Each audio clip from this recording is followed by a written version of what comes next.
This video is an experiment in alignment, and already as I'm saying these opening words, you'll be deciding whether you're going to stay or whether you're going to scroll. And if you're staying, then somewhere here is some sort of resonance, some sort of curiosity within you that is piqued and willing to invest your energy in just another few moments here in this video. Now, through this video, I'm sending an intention of connection to the people that I'm meant to find. And it's not for everyone, it's for a very specific group of people, a very specific collective. So I'm on the lookout for my people. I've been on YouTube for a while as a consumer, on social media for a long time, and I'm looking for the people who are comfortable with the pause, who are ready to sit for a moment in the stillness, for the people who are not tempted to scroll too quickly, and those whose brains haven't been so frazzled by this short, high consumption that we've been conditioned into through social media. See, what's really coming through this video, if you're choosing to stay, is just a message about potential and the potential that unfolds when you're willing to slow down, which is why I'm here appealing to the people who are already showing that intention, already showing the potential enough to slow down. Because in my life experience, I've witnessed huge transformation.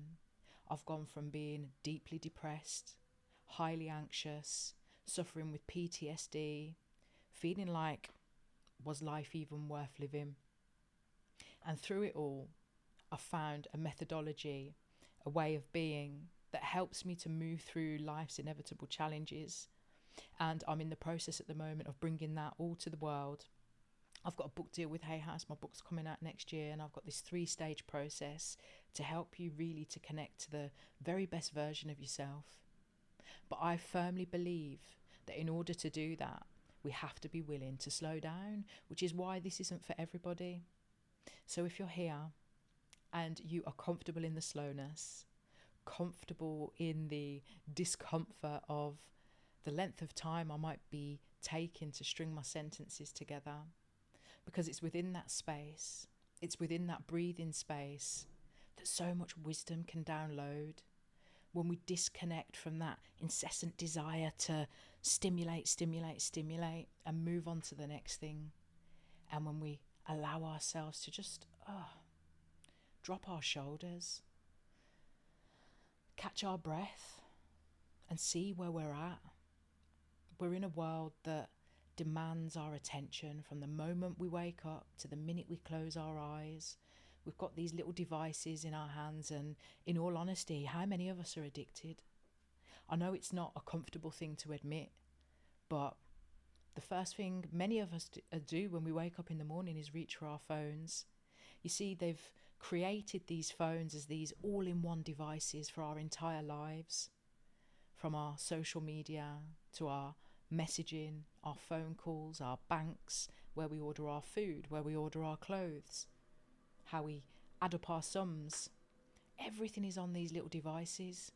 They've made them almost indispensable. So with that, we find ourselves spending increasing amounts of time on these little devices. And before we know it, we're picking them up so automatically, so unconsciously, that it's just become a part of our routine. And so many of us are stuck in the thick of it that we barely even stop to realise that that's the case. And don't get me wrong, many of us will have that knowing that, this phone is always in my hand, or having some desire to want to move away from it. I know I've been exploring lately the call to go back to the older styles of technology. You know, the more simple phones where you can play a game of Snake and make a phone call, send a text message, and pretty much that's it. And it's hard in this economy when so much of the work that many of us are doing is online. Then you feel like, I can't give up my phone because I need to be online. So it's just exploring all the ways that so much of our energy is being drained out and drawn in by these little devices. So I'm just looking for the collective of people who are ready to breathe and ready to break free from this oppressive tech nation that we live in. And don't get me wrong, it's fantastic. It's the very thing that's helping me be here with you today. But what I'm really hoping is that we can all just start looking at the ways that maybe we're a little bit over invested in our devices, and finding the ways that we can reconnect with the space and the stillness, and see what's willing to download, see what's there waiting in the ethers to come through. Because when we're stuck on our phones, we're so stuck in someone else's agenda, whether it's the content we're consuming or what, we're putting all of our focus, all of our vital life force energy into these devices. And do you know the power of creative energy that we have, that we're effectively pouring down the drain because we're focused on these devices? There's so much incredible magic, wisdom, potential that is waiting to download, if only we would be ready to receive it. So it's about being intentional in carving out space, intentional in having that phone-free time or device-free time, so that we can really check in with ourselves. Because so many of us are seeking outwards for answers and looking to external sources to fill us up. But when we put down the phones, turn away from the devices, turn off the TV, and start to sit in the stillness, we've got a wild possibility that emerges when we allow ourselves to see the things that are sitting there in resistance, that are holding us back, to see the things there from the past that are limiting us in ways that we didn't even realise. But we're always so busy looking around, doing this, doing that, that we're not even questioning how we're holding ourselves back. Sometimes we'll get a sense that we're not where we want to be in life, and that things aren't exactly evolving in the way that we want, but we don't always know why or how to get there. And often if you're feeling that sense of feeling stuck, it's because there's these things that are sitting from the past that just need some form of acknowledgement. And it's not about delving into the pain. It's just about witnessing what is there and waiting to be seen. And we can only really do that when we prepare to unplug, lock off, and tune in. And sometimes it can be frightening, especially if you know you've been through things in the past that are particularly painful. It can be hard to even think about going back there. And I'm not advocating that you go into your deepest trauma looking at every detail of it, but I am just asking you to be willing to be observant, to see what's there, because you get a sense of it in your field, like what is holding me back, what is stopping me from moving forward. Sometimes what we can do is even write a little timeline of our life and some of the things that we've been through, for better, for worse, moments that brought us joy, things that brought up sadness, and do it in a way that is private. You don't have to worry about anyone seeing it, and you can even conclude it in a burning ritual, to do that safely. Obviously, if you've got somewhere safe, you can burn it, put the ashes back to the earth, or send them down the toilet if they're totally ash. But just, allow yourself to explore. Write your highlights. How did the highlight make you feel? What did it show you about the potential, your potential? What did it show you about what enjoyment means for you? And on the contrary to that, what about some of the struggles? How do they show up today? How are they stopping you from living your best life? What of the hard things that you've been through made you come to believe? What would life be like beyond the limitations of the hardships, or even the ideas that society puts on us of who we should be as a result of who we are, our gender, our race, where we grew up, where we fall on the so-called class system, whether we've got a disability or not? Because all of these things from society come with preconceived ideas. So are we limiting ourselves by what society is prescribing? Or are we really allowing ourselves to see what we're really made of beyond all of that? So this is just, an invitation for you to do some of that reflection. And through this channel, my hope is that I can just connect in an authentic way, sharing some of the things that I've learned from my life and some of the very hardest lessons I've had to overcome.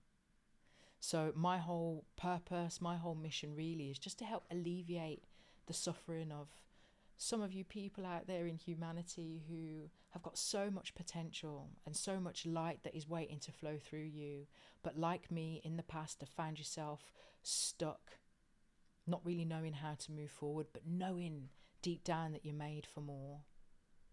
So my life path has taken me through deep grief and physical trauma. I've got a disability, a spinal cord injury. I'm a mother, I've had birth trauma. I've known what it's like to be in an abusive relationship. And from there, I've done my healing work. I've then gone on to university to study counselling and to gain a qualification in counselling. And I've done some workshops with women and work with women one-to-one to help them to release themselves from the tethers of the past. And I've got a book that's coming out next year with Hay House. And it's all about that. So at the moment, I'm just looking for my tribe. I'm allowing myself to be imperfect, and I'm inviting you to be imperfect too, because I don't know about you, but I just feel like I'm looking out at a world of content and everybody's reading from a teleprompter. Many people are scripting from ChatGPT, and that's okay. And you know what? I'm sure that I could probably get more clear points out if I did do that. But there's something in me that just wants to connect from a deeply human point, from a deeply human perspective that allows me to stumble, allows me to lack a bit of clarity, but helps us to connect from a place of authenticity.